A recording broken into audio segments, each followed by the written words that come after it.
Welcome back. As we mentioned this afternoon, the House voted to end the record-setting 75-day shutdown of the Department of Homeland Security, passing the Senate-approved bill to fund most of DHS except for ICE and Border Patrol.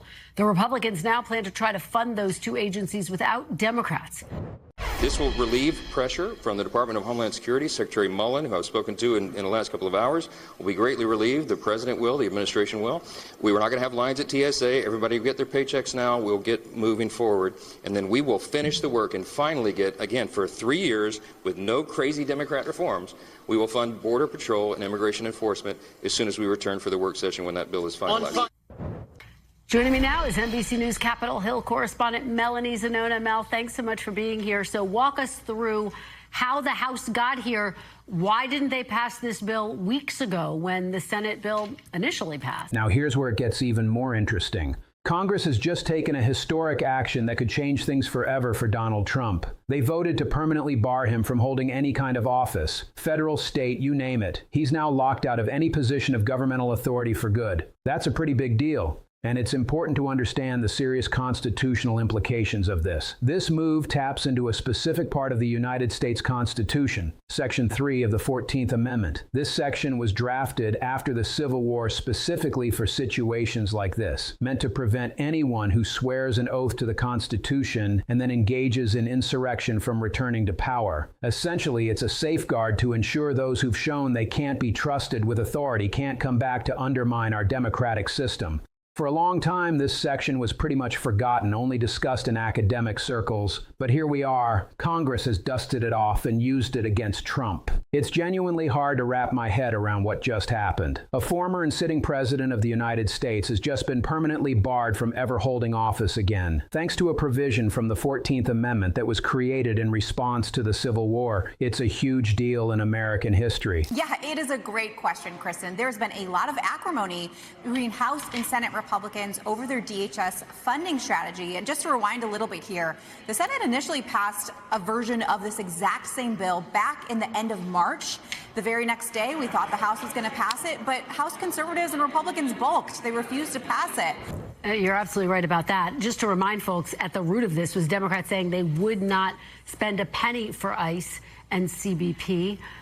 So as you say, Republicans are going to fund those agencies without Democratic support. Who are the political winners and losers at this point, Mel? This wasn't a spur-of-the-moment decision. It's the culmination of a long legal and political journey that's been building for years. 2 impeachment attempts, numerous legislative proposals, and a Supreme Court ruling clarified who gets to enforce that Section 3 disqualification against federal office holders and candidates. Plus, there's plenty of documented evidence about Trump's actions around January 6th that many constitutional experts and lawmakers believe meet the definition of insurrection as laid out in the 14th Amendment. That's quite a lot to digest. In December of 2022, about 40 House Democrats led by Representative David Cicilline got together and introduced a law aimed at preventing Trump from holding any federal office in the future. They pointed to his involvement in the January 6th attack and the broader efforts to overturn the 2020 election, saying it met the constitutional criteria for disqualification. This was actually the first official move from Congress using the enforcement provisions of the 14th Amendment against him. Then, in the 2024 case of Trump versus Anderson, the Supreme Court stepped in. They clarified that states can't just decide to keep Trump off presidential ballots by themselves. That's Congress's job under Section 3. Basically, the court affirmed that if there's going to be any enforcement against Trump, it's got to come from Congress. Fast forward to now, and Congress has taken action. This particular vote isn't just a random occurrence. It's the result of a lot of groundwork laid over the years. The January 6th committee spent 2 years gathering evidence, while various criminal cases established a legal framework and civil cases built a liability case. Plus, congressional oversight investigations created a detailed institutional record. All of this hard work has been waiting for the right moment, and that moment has finally come.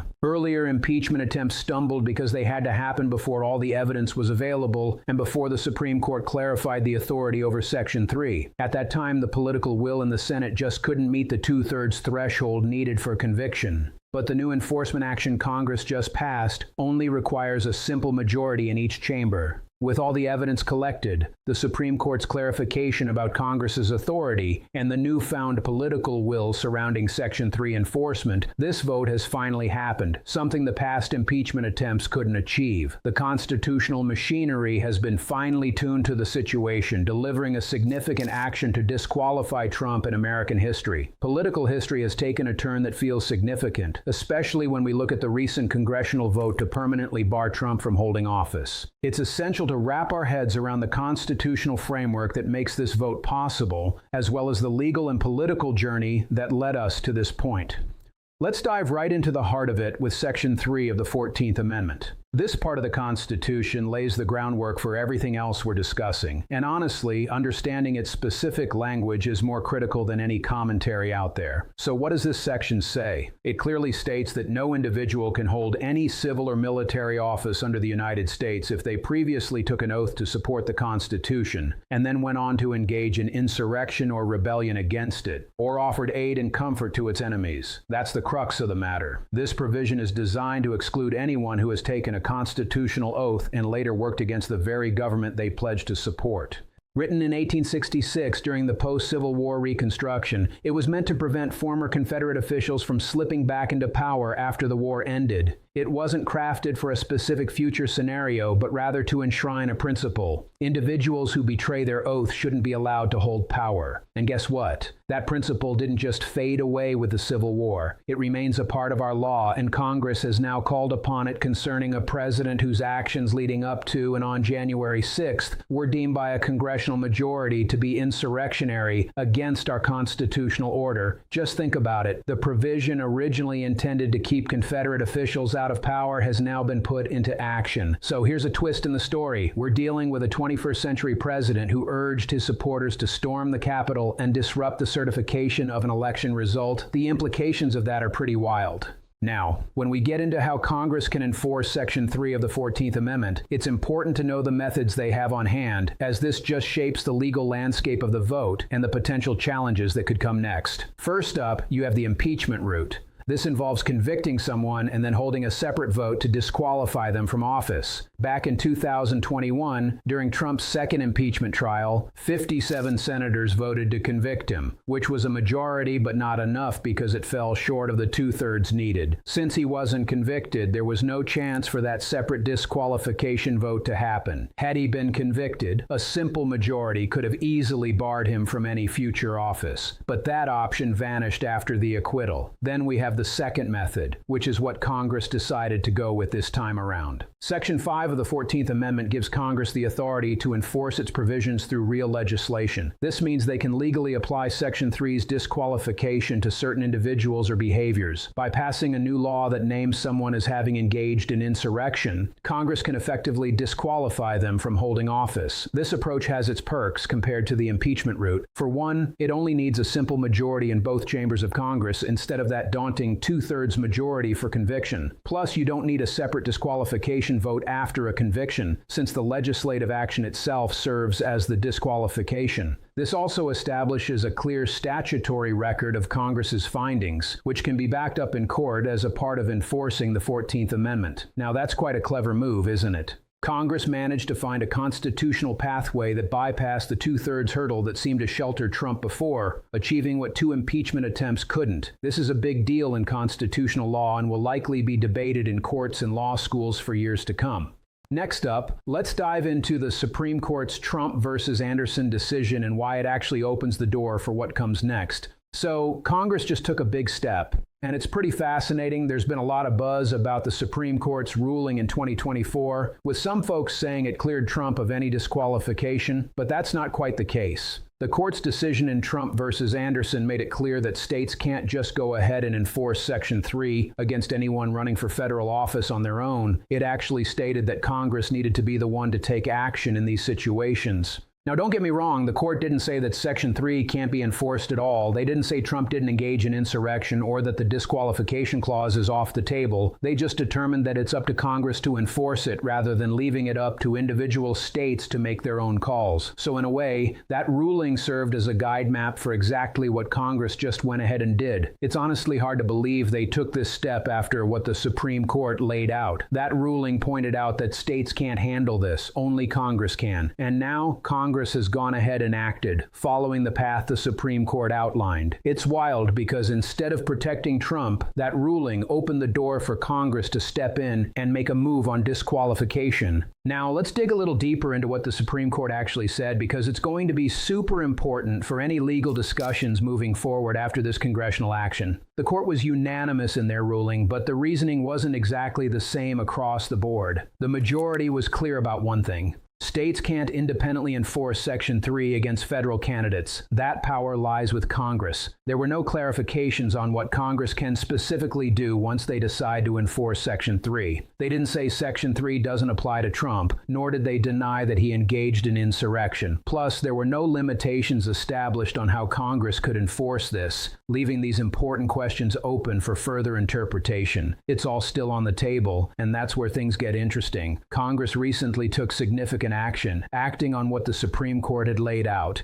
It's worth noting that the Supreme Court essentially provided a roadmap for this congressional move, and Congress followed it through. This isn't some misuse of power, it's the Constitution functioning just as the Supreme Court intended. Now let's talk about the context behind the January 6th events, which are at the heart of Congress's findings on insurrection. There's a thorough record created by the House Select Committee, backed by years of testimony and document reviews. This record reveals that the president was repeatedly informed about the falsehood of his claims regarding election fraud. He was told over and over that his legal battles were falling short in courtrooms across the nation, all because there simply wasn't any solid evidence to support them. Despite knowing all this, he kept pushing those claims into the public sphere. He went as far as pressuring the vice president not to certify the election results, pressing state officials to alter their certified outcomes, and encouraging his supporters to march on the Capitol and fight like hell. He even watched for hours as the Capitol was assaulted, choosing not to intervene despite urgent pleas from both friends and family. That's the factual basis we're working with. When it comes to Congress's findings regarding insurrection, it's important to note that the constitutional standard outlined in Section 3 doesn't hinge on a criminal conviction. Instead, it's about direct involvement in insurrection, which Congress is empowered to determine under Section 5 of the 14th Amendment. The majority in Congress that voted to bar Trump reached their conclusion based on this extensive documentation, and now that decision is officially part of the legal record concerning this situation. The evidence collected is precisely what the insurrection clause of the 14th Amendment was designed to address, and Congress has formally recognized that. Let's break down what it means for Congress to permanently bar Trump from holding any office moving forward. I want to share 3 key points that are really important, without any spin. First off, this congressional vote marks a historic moment. It's the first time Section 3 of the 14th Amendment has actually been used to disqualify a federal office holder in our modern era. This sets a significant legal precedent that will shape how Section 3 is viewed and applied for years to come. What's interesting here is that before this vote,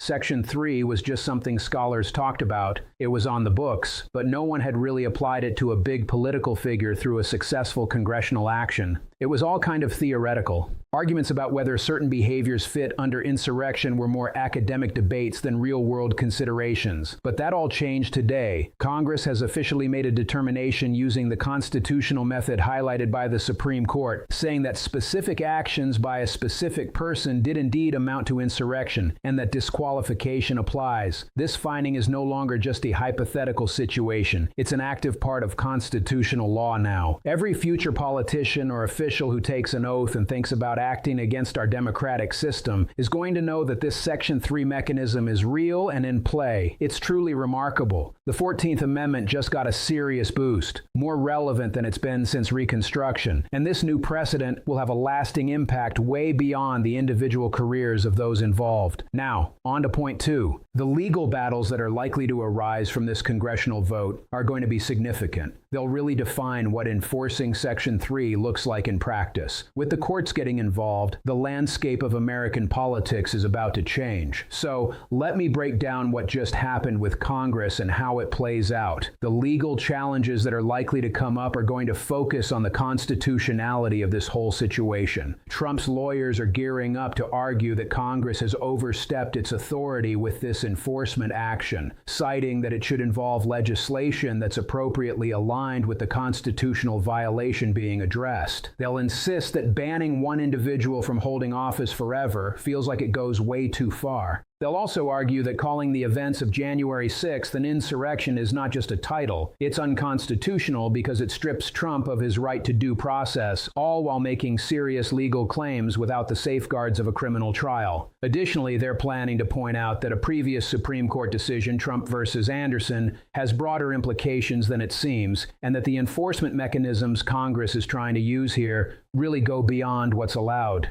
These arguments aren't just going to fade away. They'll end up in federal courts, and some of them might have enough weight to even make it to the Supreme Court. This same court that told Congress it could enforce Section 3 will now need to clarify just how far that enforcement can go and what kind of procedural requirements come along with it. Honestly, the legal proceedings that will follow this vote are going to be just as crucial as the vote itself, shaping how we understand Section 3 enforcement today. Now, here's the kicker. This vote to permanently bar Trump from office isn't just a casual decision. It's a strong official statement from our elected representatives declaring that the actions around January 6th amount to insurrection. That's a big deal. It means the consequences that come with insurrection now apply to him specifically, and this declaration isn't going anywhere. It's part of the congressional record now. It's official legislation under the 14th Amendment, which means it can't just be wiped away with a presidential pardon or reversed by any future election results. Sure, it can face challenges in court, and there might be room for it to be adjusted or changed, but for now, Congress has really put their stamp on history with this one. So we've got this really important document that lays out how Congress views the actions of a former president. It's not just a judicial call, it's more of a formal expression from the legislative branch about what they've discovered. This document is going to be examined and discussed for as long as we're diving into American political history, because its message extends beyond just Trump. It basically affirms that the insurrection clause in the 14th Amendment is a living part of our Constitution, ready to be applied when certain actions meet its criteria. Congress is taking its job seriously in enforcing those protections the 14th Amendment provides against letting insurrectionists back into power. It shows that our constitutional system has the necessary tools to handle severe threats to our democracy, and those tools will be put to use when both the evidence and the constitutional standards align. Now, before I wrap this up, I want to tackle something that Trump supporters are going to shout about loud and clear. They'll argue that invoking the 14th Amendment to keep Trump from office is somehow undemocratic and goes against the choice of the voters who put him there. They'll say it's up to the voters to decide if he should return to power instead of Congress stepping in. They like to paint this picture of Congress as an elite group using legal tricks to bypass what the voters wanted. That's a powerful line of thought for many folks, but it needs a straightforward answer. The 14th Amendment, including that pesky insurrection disqualification, came about through a democratic process. It was passed by Congress and ratified by states as part of our democratic amendment system. The idea that those who swear an oath to uphold the Constitution but then engage in insurrection shouldn't hold power again is a principle rooted in democratic action.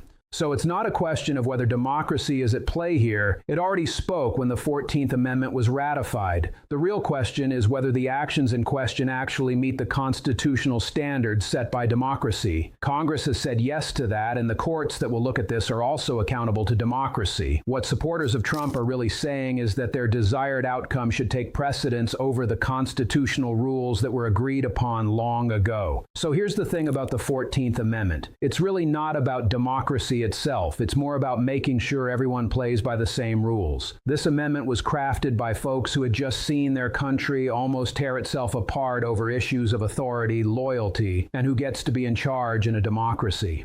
They had lived through some tough times and understood how dangerous it is when people take an oath to support the Constitution, but then use that oath as a shield to undermine the very system they pledged to uphold. They included Section 3 specifically to make sure that future generations wouldn't have to figure out this lesson again. It stands as a rule, a requirement that anyone who rebels against the government they promise to support shouldn't be allowed to wield power over it again. Now, Congress has made a huge move by applying this rule in a very public way against a former president, someone a majority in Congress believes meets the criteria for disqualification due to insurrection. That's a historic moment for sure. Of course, it's bound to be contested, and we'll see it play out in court because the judges will ultimately decide whether this congressional action holds up constitutionally and if it'll be enforced. But one thing's for certain, that vote is now part of history. The declaration made under the 14th Amendment has been put to use in a very significant context. Don't overlook this, as the upcoming legal challenges will likely lead to crucial rulings about the 14th Amendment. I'll be keeping an eye on this, and next time, we'll dig deep into the specific legal challenges that have already been set in motion and what the experts think about their chances in court. This is something you definitely won't want to miss because those rulings are going to matter a great deal.